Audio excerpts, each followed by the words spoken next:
শূন্য হাতে এসেছিলে ভবে, শূন্য হাত চলে যাবে। শূন্য হাতে এসেছিলে ভবে, শূন্য হাত চলে যাবে। ধন আর্জন, গাড়ি আর বাড়ি সবই পড়িয়া রবে। ছেলেরা তোমায় কবরে শোয়াবে, পরায়ে বস্ত্র সাদা কাফন। পথিকের বেশে হয়েছে তোমার এ ধরায় আগমন। সব কিছু ফেলে চলে যাবে তুমি, আসিলে মরণক্ষণ রে, আসিলে মরণক্ষণ। তোমার নিজের বেটা কাফন পরাবে, আলগা লোক পরাবে না। আর তোমার শরীরের জামা কাপড় যদি খুলে গোসলের আগে, তোমার আপন জনেরাই খুলবে, অন্য লোকেরা খুলবে না। তোমার হাতের ঘড়ি তোমার বেটাই খুলবে, তোমার হাতের আংটি তোমার নিজের বেটাই খুলবে। তোমার গেঞ্জি যদি খুলে বের না করা যায়, কেঁচি দিয়ে কেটে তোমার গেঞ্জিটাকে গা থেকে নামিয়ে দেবে কারা? তো তোমার বেটারা। সমস্ত শরীর থেকে কাপড়গুলোকে নামিয়ে দিয়ে একটা এক্সট্রা চাদর চাপিয়ে দেওয়া হবে। আর ওই চাদরের তলাতে তলাতে আস্তে আস্তে করে পানি ঢেলে ঢেলে ঢেলে ঢেলে কাফন দেওয়াতে গোসল দেওয়াতে হবে। একটা মহিলার কানের ইয়ার রিংকে খুলবে তো তার বাড়ির লোকেরা, একটা মহিলার গা থেকে তার বস্ত্রগুলোকে খুলবে তো তার নিজের মেয়েরা, তার নিজের বেটিরা, অন্য কেউ খুলবে না। তাহলে নিজের লোকেরাই এগুলো কাজ আঞ্জাম দেবে। গয়না রাখবে না, সোনা চাঁদি রাখবে না, গেঞ্জি রাখবে না, টাকা পয়সা রাখবে না। একেবারে খালি বদনটা, খালি দেহটাকে আপনাকে নিয়ে কবরে যেতে হবে। আর একটা কথা না বলে পারলাম না, নেককার মানুষ যদি মরে তো দেহে কষ্ট হয় না, বুঝলেন? আর বদকার মানুষ যদি মরে তো ওর দেহটাকে জার জার করে দেওয়া হয়। কুটে যেমন বেড়িয়ে দেওয়া যায় কোনো জিনিসকে, তেমনি কুটে কুটে কুটে কুটে ওর পুরো দেহটাকে খান খান করে দেওয়া হয়, রেজা রেজা করে দেওয়া হয়। যখন খুশি মনে রুহ বেরিয়ে না আসে, তখন পায়ের দিক থেকে ধরে মালাকুল মউত, আর নিড়িয়ে চিপে দুমড়িয়ে মুচড়িয়ে, যেমন কুশোরকে মেশিনে ভরতে গেলে একদিকে রস আর আরেকদিকে ছোবড়া বেরিয়ে যায়, ওই রকম আপনার রুহটাকে যখন টেনে বার করবে তখন পুরো দেহটা একবারে ভাঙচুর হয়ে যাবে। একটাও ভিতর গেলা মনে হবে যে গোটা হয়ে থাকবে না। এত কঠিন কষ্টের মধ্য দিয়ে আপনাকে দুনিয়া ছাড়তে হবে আর আখেরাতের সফরে বের হতে হবে। বিশ্বাস করতে পারলেন না? বিশ্বাস করেন। উর্দুতে কবিতা লেখা আছে কি, नहला के दोष तूने कफन पहना दिया, नहला के दोष तूने कफन पहना दिया, ले जा रहे हैं मुझको कंधा बदल बदल कर, कंधा बदल बदल कर। রাস্তাতে ঘাড় বদলাই না, একবার আমি লাগাবো, একবার ই লাগাবে, একবার ও লাগাবে, তো ঘাড় বদল করে করে করে করে আমাকে নিয়ে যাচ্ছে কারা? আমার সমস্ত আপন জনেরা। কোথায়? তো কবরের দিকে।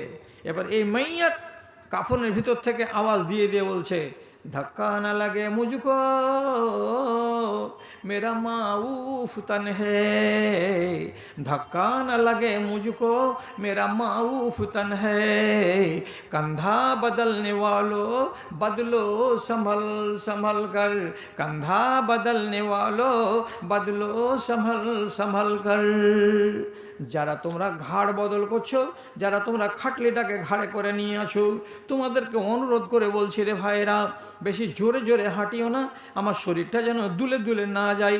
তোমরা জোরে করে খাটলিটাকে রাখিও না, যাতে আমার শরীরে একটা কম্পন শুরু হয়ে যায়। আমাকে তোমরা হিলা নড়া বেশি করাবে না। কেন করাবে না? মালাকুল মউত যখন আমার জানটাকে টেনে বার করে, তখন আমার শরীরটাকে গুঁড়া গুঁড়া করে দিয়েছে, আমার শরীরটাকে পিষে পিষে দিয়েছে, আমার শরীরের ভেতরগুলোকে খান খান করে দিয়েছে। এক একটা জোড়গুলো মনে হচ্ছে জোড় হয়ে আর নাই, সব যেন শটাং হয়ে গেছে। কাজে এত কষ্ট পাচ্ছি। যারা আমার গয়না খুলছো তোমরা একটু হুঁশিয়ারির সঙ্গে খোলো। যারা গোসল দেওয়ার কালে আমাকে ডান থেকে বাম করছো তাদেরকেও বলছি তোমরা আস্তে করে ডান থেকে বাম করো। যারা তোমরা আমাকে নিয়ে কাফন পরাবার কাজে যুক্ত আছো তাদেরকে বলছি, কাফনটা যখন আমার পিঠের দিকে ঢুকাবে তখন ছোট্ট ছেলেকে তার মা যেমন করে তুলা রাশি করে উঠায় এবং নামায়, ওই রকম করে যত্ন করে করে আমাকে কাত করো আর আস্তে করে সোজা করো আর আমার কাফনগুলোকে পরাও। কেন? যেহেতু আমার জিসিমটা, যেহেতু আমার দেহটা একেবারে জার জার জার জার হয়ে গেছে। আখেরাতের সফরে যাবে তো তার আগে 12টা বেজে বসে আছে। আপনাকে কি বলেছি?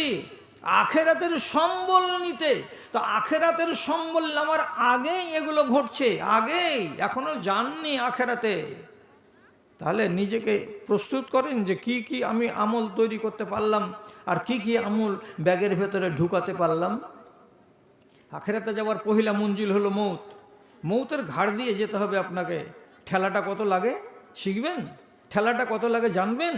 যদি এই নাজিরপুর গ্রামের কোনো এক আল্লাহর বান্দা বলে যে মরণের সময় কষ্ট হবে না আনন্দ হবে, এই জিনিসটা একটু বুঝিয়ে দাও তো মৌলানা, তাহলে আপনাকে আমি বুঝিয়ে দিচ্ছি।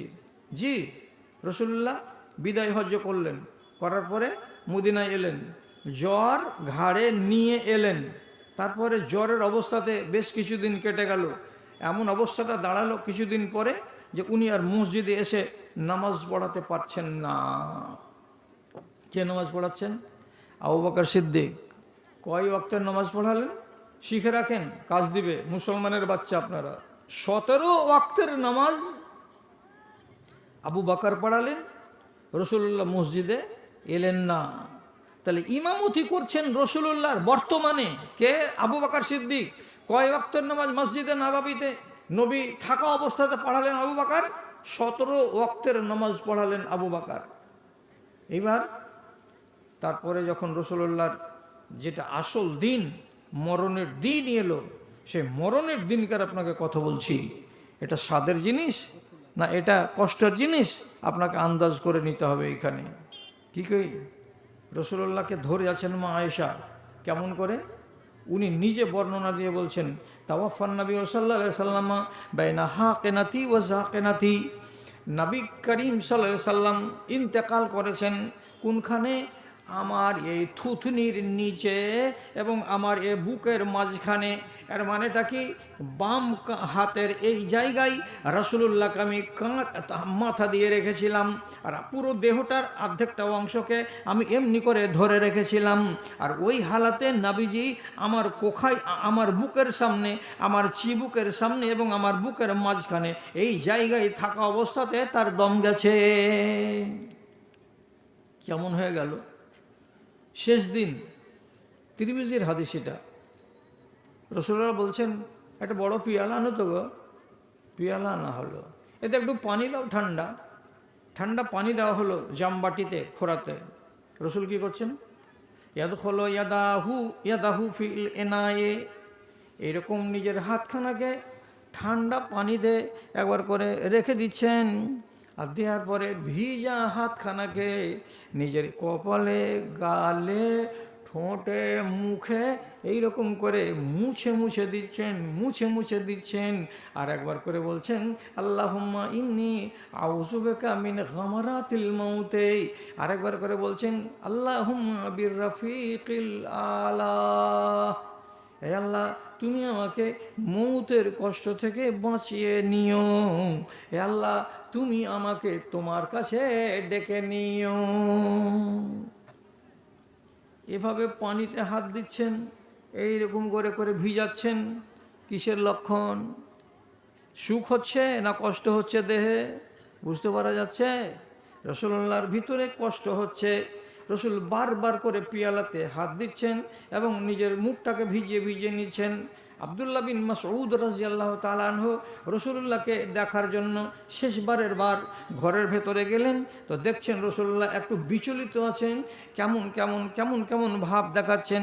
আর হাতটাকে পানিতে ডুবিয়ে ডুবিয়ে বারবার যখন চেহারাটাকে ভিজাচ্ছেন, তখন তিনি থামতে না পেরে রাসূলুল্লাহকে জিজ্ঞেস করে বলছেন, তু আকো ইয়া রাসূলুল্লাহ, হে আল্লাহ পাকের রাসূল, আপনার কি কষ্ট হচ্ছে নাকি? আল্লাহ রসুল, আপনার কি কোনো তাকলিফ হচ্ছে নাকি? এখন আপনি কি কোনো যন্ত্রণা বোধ করছেন নাকি? তখন নবীজি বলছেন, আজাল ইন্নী উ আকো কাররাজুলানে মিসলাকুম। হ্যাঁ আব্দুল্লাহ বিন মাসউদ, তোমরা সাধারণ দুটো মানুষকে মরার টাইমে যতখানি কষ্ট হয়, সাধারণ দুজন মানুষের সমান কষ্ট আমি একাই নবী মুহাম্মদকে হচ্ছে। আমি আরামে নেই, আমার জানটার উপর দিয়ে বড় কষ্ট বয়ে যাচ্ছে। আহাহারি! পৃথিবীর সর্বশ্রেষ্ঠ মানুষ কে? নবী মুহাম্মদ সাল্লাল্লাহু আলাইহি সাল্লাম, তিনার উপরে কষ্ট হচ্ছে দুটো আমপাবলিকের সমান। এত কষ্ট তিনি পাচ্ছেন মৌতের টাইমে, আর এই মৌতের ঘাড়ে চড়ে তাকে গেট দিয়ে ঢুকতে হবে কোথায়? আখেরাতে। তার জন্য তাকেও বলা হচ্ছে আপনি মৌতের ঘাড়ে চড়ুন, মৌতের গেট দিয়ে আপনাকে যেতে হবে। জি ওগো বন্ধু, ওগো আমার দিন দরদি ভাই, দিবানিশি মরণ বলে চিন্তা করা চাই গো, চিন্তা করা যায়। হাজার হাজার নবী বলি দুনিয়াতে এলো, দুদিনেরই জীবন শেষে কবরেতে গেল, তারা কবরেতে গেল। তোমাকে যে যেতে হবে চিন্তা করো নাই, তোমাকে যে যেতে হবে চিন্তা করো নাই। ওগো বন্ধু, ওগো আমার দিন দরদি ভাই, দিবানিশি মরণ বলে চিন্তা করা চাই গো, চিন্তা করা চাই। রাসূলুল্লাহকে যেতে হলো, সাদটা কি হলো বুঝতে পারলেন? এই রে মাকমান কোথায় গেল? নাই নাই নাই, কি হয়েছিল গো? তো একটা তো শিখলেন, আমি তো গোড়াতে বলেছি যে আপনাকে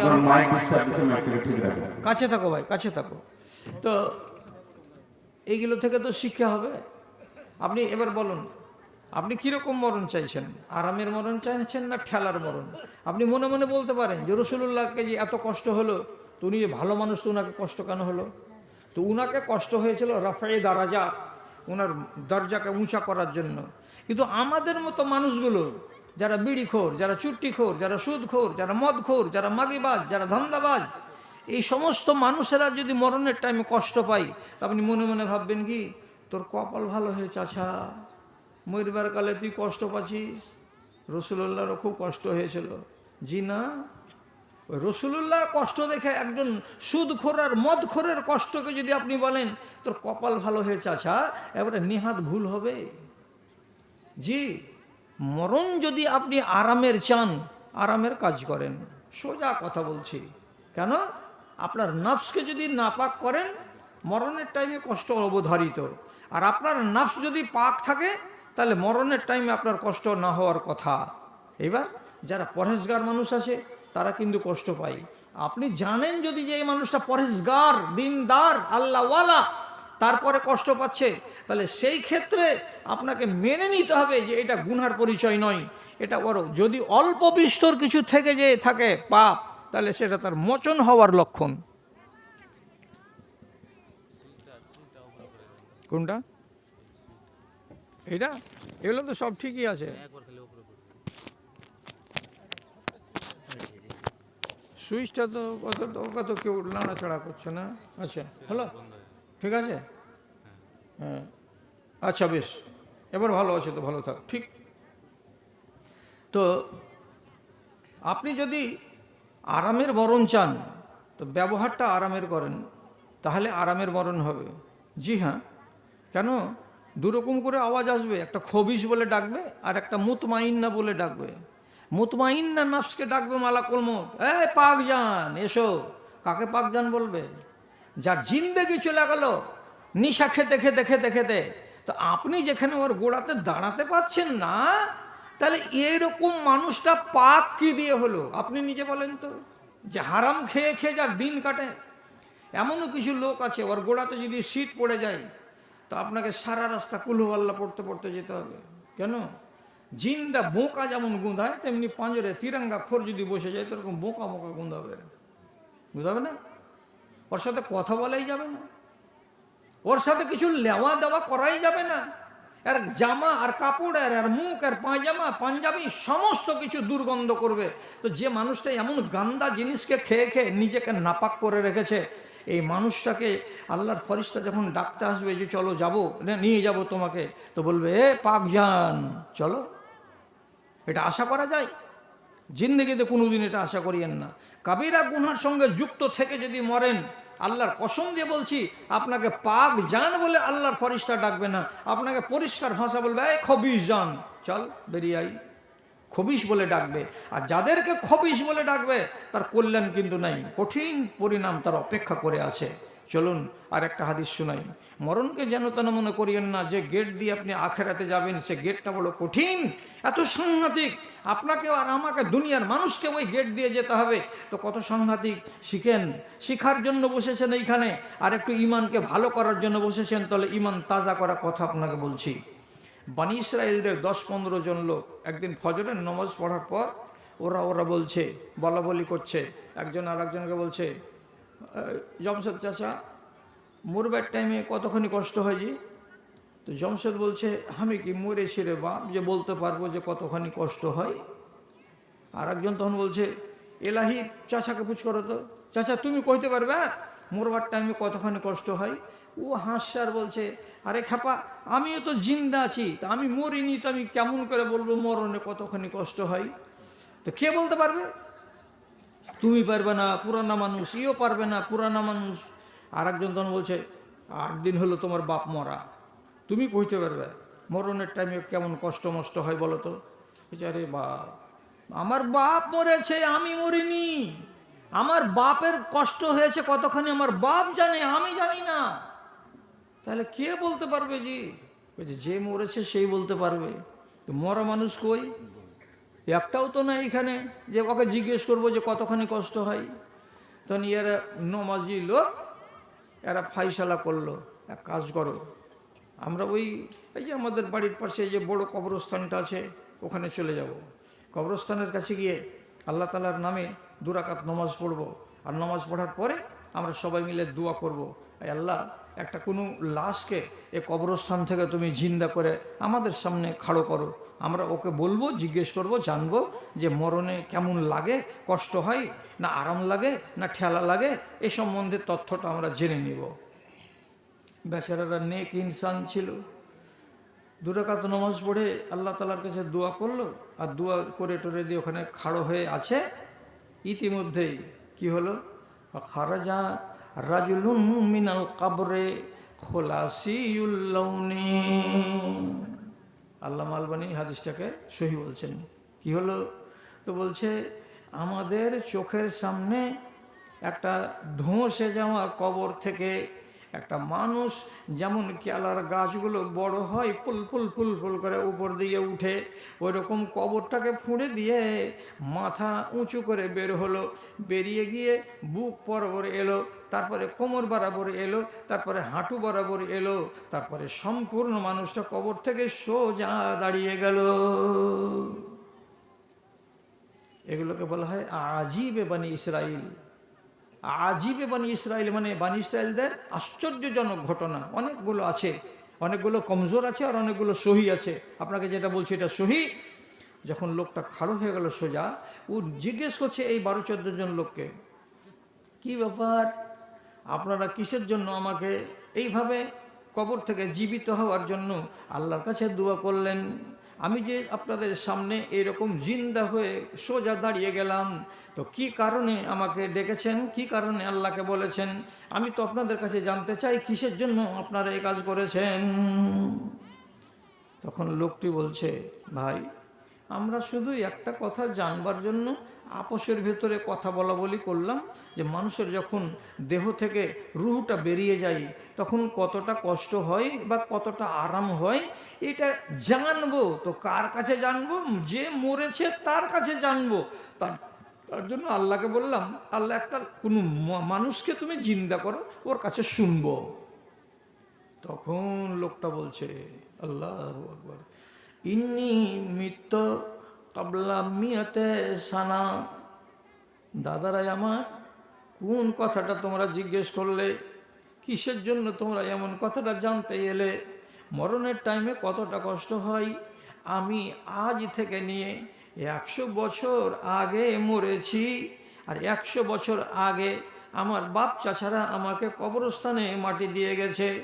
সেই দিন যখন আমার জানটাকে মালাকুল মউত খিঁচে বের করে, তখন কতটা দেহের ভেতরে যন্ত্রণা হয়েছিল, কতটা যন্ত্রণা হয়েছিল যে মা বারাদা মিন্নি হারারাতুল মৌতে মুনজুল ইয়াউম, আজ পর্যন্ত 100 বছর হয়ে গেল, তো মরণের কালে যে কষ্টটা হয়েছিল সে কষ্টের তাপ আজ পর্যন্ত কবরের ভেতরে আমার শরীরে অনুভূত হয়, আমি বুঝতে পারি। এখন পর্যন্ত ওই গরমিটা কমেনি, ওই তাপটা কমেনি, ওই কষ্টটা কমেনি, আমার দেহ থেকে সরে যায়নি। ইন্নি আরজু মিনকুম আন তাদউলি আন ইউতফা আলাইয়া আউ ইউবারদাহু হারারাতাল মউতে। আপনাদের কাছে দোয়া করে বলছি, আপনারা দিনদার মানুষ, আপনারা পরহেজগার মানুষ, আমি জানতে পাচ্ছি। না হলে আপনাদের দোয়া কবুল করে আল্লাহ তাআলা আমাকে কেন জীবিত করলেন? তার জন্য আপনাদের কাছে আমার আরজি, দাদারাই আমার, আপনারা একটু দোয়া করিয়েন আমার জন্য। আমি যখন কবরে আবার ফিরে চলে যাব, তখন এরপর থেকে আমার যেন গায়ে আর ওই মৌতের তাপ না অনুভব করি, আমার গায়ে যেন মরণের কষ্টটা আর উপলব্ধি না হয়। এজন্য আপনারা একটু দয়া করে দোয়া করি। কথাটা বলে দিয়ে আবার লাশটা যেখান থেকে ফুঁড়ে বেরিয়েছিল ওই কবরের ভেতরে আবার হারিয়ে গেল। 100 বছর পরেও মরণের তাপ আজও উপলব্ধি করছি আমার শরীরে। কে বলছে? জিন্দা লাশ বলছে কথাটা। তাহলে এটা কি সোজা? এটা কি হালকা জিনিস? ভুলে থাকিয়েন না দুনিয়াতে দাদা আমার। কবি বলেছেন একটা কথা, উজাড় গয়া वो बाग जिसके लाख माली थे, उजड़ गया वो बाग जिसके लाख माली थे, सिकंदर जब दुनिया से चला तो दोनों हाथ खाली थे, तो दोनों हाथ खाली थे। লখনৌতে একটা নবাব ছিল ওয়াজেদ আলী, নবাব ছিল, তার নাম ওয়াজেদ আলী। কত বড় নবাব ছিল! ইংরেজ যখন ওর এলাকাতে হানা দিল, তো মিলিটারিদের কমান্ডার এসে বলল, হুজুর তাড়াতাড়ি করে নিচু দিকে যে সুড়ঙ্গ আছে, সুড়ঙ্গের ভেতরে ঢুকে এখান থেকে আগ্রা পালিয়ে যান, না হলে যান বাঁচবে না। তো সুড়ঙ্গতে যে ঢুকবে, তো তার আগে পায়ে যে জুতা পরবে, তো জুতা পরাবার যেটা বাঁধি, তখন ওইখানে হাজির নাই। তখন এই বেকুব হাঁক মারছে আর বলছে, अरे फातिमा कनीज कहाँ गई रे, अरे वो फातिमा जूता पहनाने वाली कहाँ गई रे, अरे जल्दी आज जल्दी पहना दे रे, मुझको सुरंग के अंदर जाना है, दुश्मन आ घेरा है। তো কামের মেয়েটাকে ডাকছে যে জুতাখান পিঁধিয়ে দেনা রে, তাড়াতাড়ি আমি সুরঙ্গের পথ ধরে পালাবো। আরে বেকুব জান খাতরাতে আসে, তো পরের দিকে ঘাঁটা দেখছে যে আমাকে জুতা পিঁধিয়ে দে, বিনা জুতাতেই ঢুকে যা। লাট সাহেবি করতে গেল, ইংরেজরা এসে ঘেরে নিল, জুতা পরাও থেকে গেল, ওকে জুতিয়া মেরে লাট করে রেখে দিল শাহ ওয়াজেদ আলী নবাবকে। এরই ফুটানির ইতিহাস জানবেন। ওর বাড়িতে আছে কোনখানে? নাদওয়াতুল ওলামা, যে বিশাল বড় আরবি ইউনিভার্সিটি, ওর সামনে আছে গোমতী নদী, আর গোমতী নদীর ওই পারে একটা টোলা, সেই টোলাটাকে বলা হয় বেলি গারাদ। ওই পার্কের নাম হলো, এলাকাটার নাম হলো বেলি গারাদ। এই বেলি গারাদে আছে ওর বাড়ি। নিজের চোখে দেখেছি 6 বিঘা শুধু গোলাপ ফুলের বাগান। কেমন গোলাপ? এটা লাল গোলাপ, এটা সবুজ গোলাপ, এটা আমাঝারি মানের গোলাপ, এটা পিলা রঙের গোলাপ, এটা কালো রঙের গোলাপ, বিভিন্ন রঙের সব ওই লেবারেরা, মিস্ত্রিরা কারুকার্য করে একটা চারাকে আর একটার সঙ্গে লড়িয়ে 100 রকমের গোলাপ ফুলকে ফুটিয়ে রেখেছে। কয় বিঘা জমিতে? তো 4 বিঘা জমিতে। এটা কার জমি? তো শাহ ওয়াজেদ আলীর জমি। শুধু গোলাপের চাষ। বাদশাহ চলে গেছে, নবাব চলে গেছে, আর নবাবের নবাবিও চলে গেছে। এখন ওই জায়গাতে বিল্ডিং তৈরি হয়েছে, একটাও গোলাপের গাছ আর নাই। আপনার যখনই কবরের সফরে যাবেন মরণের ঘাড়ে চড়ে, তখন এমনি করে শুধু তাকিয়ে থাকে, দেখবেন আর বলবেন, বড় বেটা 12 বিঘা ভুট্টা থেকে গেল রে, পানিগালা ঠিক করে দিস। না, ওসব নয়, তোমার ওগুলো করার টাইম নাই। কেন? যখনই তোমার নাক দিয়ে নিঃশ্বাসটা বেরিয়ে যাবে, তখন তুমি এই দুনিয়ার মানুষ নও, তুমি ওই দুনিয়ার মানুষ। এই দুনিয়ার মানুষের সাথে তোমার কোনো লেনা দেনা থাকবে না, তোমার কোনো রকমের কোনো সম্পর্ক রাখা হবে না। কেমন হয়ে যায়? আপনাকে মাটি দেওয়ার আগে কত যে মানুষ গলিতে আসে, বাড়িতে আসে, কিন্তু আপনি হাজি সাহেব শুয়ে আছেন খাটলাতে, একবারও বলতে চান না। বড় বেটা মুজিবুর রহমান আমাকে মাটি দেওয়ার জন্য অনেক লোক এসে সেই বেটারে পড়োশির বাড়ি থেকে চেয়ার গেলা নিয়ে নিয়ে এসে গাছতলায় বসতে দে। বউটাকে বলেন না এই কথাটা ডেকে, ও বড় ও বৌমা, আমি না একটু গলিটাকে ঝাড় দিয়ে দে তোমারে, কেন যে আমি মরে গেছি, আজকে মানুষ আমাকে দেখতে আসবে, গলিগুলো যেন অপরিষ্কার না থাকে, ঝাঁটা দিয়ে একটু পরিষ্কার করে দাও, ওগুলো দেখার আপনার দরকার নাই। সব লেনা দেনা শেষ, আপনার বাড়ি বদল, আপনার দুনিয়া বদল। এতদিন বাড়ির নাম কি রেখেছিলেন? কত কত লোকের বিল্ডিংয়ের বড় বড় বাড়িতে দেখতে পাবেন লেখা আছে কি, উর্দুতে অনেকগুলো বিল্ডিংয়ের নাম থাকে, কাশানায় আফরোজ, এটা হলো আফরোজের আলিশান বিল্ডিং। কোনো কোনো জায়গাতে লেখা থাকে কাশানায় ইমরান, ইমরানের এটা হলো বিল্ডিং। হযরতে মুয়াবিয়া রাদিয়াল্লাহু তাআলা একটা বিল্ডিং বানিয়েছিলেন, তো তার নাম উনি আরবিতে লিখে দিয়েছিলেন মেন গেটে, আল কাসরাতুল খাদরা, এটা হলো সবুজ প্যালেস। আর মুসলমানের রাজারা যখন উন্দোলসের মাটিতে রাজত্ব পেল, তখন ওরা একটা প্যালেস বানিয়েছিল, বিশাল আলিশান প্যালেস, আজও আছে। ওইটার নাম কি? আল কাসরুল হামরা, রেড প্যালেস। এত এত সুন্দর ঝকঝকে, একদম ঝিক ঝিক করছে, এমন চকচকে চকচকে বিল্ডিং, আলাদা আলাদা নাম, আলাদা আলাদা নাম রেখে দিয়েছেন। আর এই বাড়ি যখন আপনি ছেড়ে দিয়ে আর একটা বাড়িতে যাবেন, ওই বাড়িটার নাম কি হবে? এবার এটা কাশানা হবে না, এটা কি হবে? আর একটাই নাম সারা পৃথিবী জুড়ে, আপনার নতুন বাড়িটার নাম হচ্ছে কবরস্থান। কবরস্থান জায়গাটা কেমন? বলছে শুনশান, এখানে ফ্লাইট লাইট জ্বলে না, এখানে রাতের বেলায় কারেন্ট আসে না, এখানে দিনের বেলায় কারেন্ট যায় না, এখানে ভিতরে ফ্যান ঘুরঘুর করে ঘোরে না, এখানে রোদ নেই, এখানে বাতাস নেই, এখানে হাওয়া বয় না, এখানে ঝড় চলে না, এখানে চায়ের দোকান লাগে না, এখানে বন্ধু বান্ধবেরা আড্ডা দেয় না। এটা হলো শুনশান জায়গা, এটা হলো একেবারে কবরস্থান। আপনার এই নতুন জায়গাটা হলো আপনার বাড়ির ঠিকানা। যান কবরস্থানে কোনো চিহ্ন আছে? ইসলামী শরিয়াতে কোনো চিহ্ন রাখা যাবে? কেউ যদি বলে এত বড়টা পাথর খোদাই করে লিখে নিয়ে আসলাম, আর লিখলাম কি জনাব আলহাজ আব্দুল সালাম বিশ্বাস, বাড়ি নাজিরপুর, মৃত্যু 17 জানুয়ারি 2026 সাল, কবরের সিথানে গেড়ে দিলেন, আমার নানাকে জিজ্ঞেস করেন, করা যাবে? আপনার কোনো চিহ্ন রাখা যাবে না, চিহ্নর কোনো দরকার নাই। বাড়ির লোকেরা যদি চিনে তো তারাই শুধু চিনবে, এটা আমার বাপের কবর, এটা আমার মায়ের কবর। আপনি মরে যাওয়ার পরে আপনার পোতারা আর কেউ চিনবে না, অতএব কবরকে চিনবার কোনো জিনিস নাই। রাসূলুল্লাহ সাল্লাল্লাহু আলাইহি সাল্লামের সাহাবীরা এতগুলো সব মরে গেছে, কোনো সাহাবীর শিওরে এরকম বড় বড় প্লেট বসানো নাই, রাসূলুল্লাহ কবরের শিওরে ওইরকম বড় কোনো প্লেট বসা নাই। পৃথিবীর সবচাইতে বড় শহীদ সম্মানিত সাহাবী, তিনার নাম হলো হযরতে হামজা রাদিয়াল্লাহু তাআলা আনহু। উহুদ পাহাড়ের পাদদেশে একটা বরাবর বালুর জমিনে শুয়ে আছেন, তাকে রব্বুল আলামিনের নবী জানাজা পড়ে সমাহিত করেছিলেন।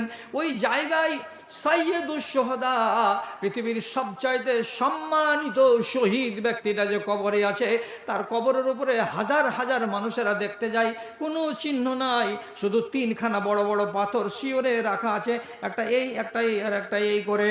আর এই 3খানা পাথরকে দেখলেই আপনাকে জেনে নিতে হবে এটা হলো হযরতে হামজা রাদিয়াল্লাহু তাআলা আনহুর কবর। হামজার নাম লেখা নাই, তার বাবার নাম লেখা নাই, তার জন্ম তারিখ লেখা নাই, তার মৃত্যু তারিখ লেখা নাই। আপনি কি, আপনার কবর এমনি পড়ে থাকবে, বাস। কতদিন থাকবে? যতদিন আপনার বংশের লোকেরা চিনবে ততদিন থাকবে, তাছাড়া কবর কবর। আর কতদিন আপনাকে রাখবে জিন্দা? আপনার বেটারা যদি ভালো মানুষ হয় তাহলে কিছুদিন রাখবে, আমার বাপের কবর এইটা। আর যদি কবরস্থানের পাশে হাল জুড়ে আপনার বেটা আর পোতাটা যদি যে বলে হাজি বাবু এইখানে বলে হ্যাঁ দাদুর কবর আছে, দাদুর কবর কোনটা জি বাবু, তো এমনি করে গাল চুলকাবে, কে জিনি রে হাকলা এইটা লাগছে হবে, এটা মনে হয় এটা আর বাপের কবর, তো লাগছে কেন কবছিস রে? আপনাকে ভুলাতে কয়দিন লাগবে আপনার বেটাদের? 20টা বছর লাগবে না, বাস আপনাকে ভুলিয়ে দেবে। এই দুনিয়া থেকে ওই দুনিয়ার সফরটাই এইরকম, যেটা হলো অস্থায়ী জায়গা, এটা ঠাটবাট করা চলবে না জি। আর আপনি যেখান থেকে যাচ্ছেন আপনার নাম ধাম সব থেকে যাবে। এতদিন কি ছিলেন? আপনার নাম হলো কি doctor Jamshed Ali MBBS Raiganj hospital, doctor ছাড়া কথা ছিল না। মাস্টার এজাবুল হক, মাস্টার ছাড়া কথা ছিল না। আর আরেকটা নাম কি হাজি আবুল হোসেন সাহেব, হাজি ছাড়া কথা ছিল না। আর ময়রা দেখেন একবার হিসাবটা কি হবে। একটা লোক আসছে এদিক থেকে জানাজার নামাজ পড়তে, 10টা তো হয়ে গেল, তো যাই, তো দেখছে গলি ফাঁকা, তো আর এটা কথা বলে না, হাজি মাস্টার ডাক্তার আব্দুল মাজেদ সাহেবকে বাইরে আনা হয়নি, এটা বলবে না।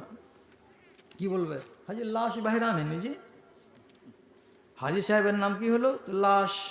ডাক্তার সাহেব বাইরে এসেছে কিনা, আর একজন এসে বলবে লাশকে গোসল দেওয়া হয়েছে কিনা। এটা আর বলবে না যে মেহেদি ডাক্তারকে গোসল দেওয়া হয়েছে কিনা। ডাক্তার নামটা পালিয়ে গেল, মাস্টার নামটা পালিয়ে গেল, হাজি নামটা পালিয়ে গেল। যেই আসছে সে বলছে লাশকে গোসল দেওয়া হয়েছে, যেই আসছে সে বলছে লাশকে বাহিরে করে আনো, যেই আসছে সে বলছে লাশকে ঘাড়ে করো, কবরের দিকে নিয়ে চলো। আর একজন লোক দৌড়াতে দৌড়াতে আসছে আর বলছে লাশ কি চলে গেল নাকি কবরের দিকে? জি। বলে হ্যাঁ ভাই, লাশকে কবরের দিকে নিয়ে চলে গেল। কোনো আল্লাহর বান্দা মাস্টারও বলে না, ডাক্তারও বলে না, হাজিও বলে না। কেন বলে না? আপনার পরিচয় হলো লাশ। এখন আপনি হাজিও নন, এখন আপনি গাজীও নন, এখন আপনার দুনিয়ার নাম আর কিছুই থাকবে না। জি। আবার মরে যেতে গেলে, নিঃশ্বাসটা বন্ধ হতে গেলে আপনি কত ঝামেলার জিনিসটা জানেন কি? যদি রাত 9টার সময় মারা যায় কোনো মানুষ, তো 10টা রাত পর্যন্ত, 11টা রাত পর্যন্ত বাড়ির লোকেরা আনাগোনা করবে। সারা রাত আনাগোনা করবে। কি মাটি তো দিবেন কালকে বেলা 10টায়, তো সারা রাত কি লোকটি জেগে থাকবে? থাকবে না।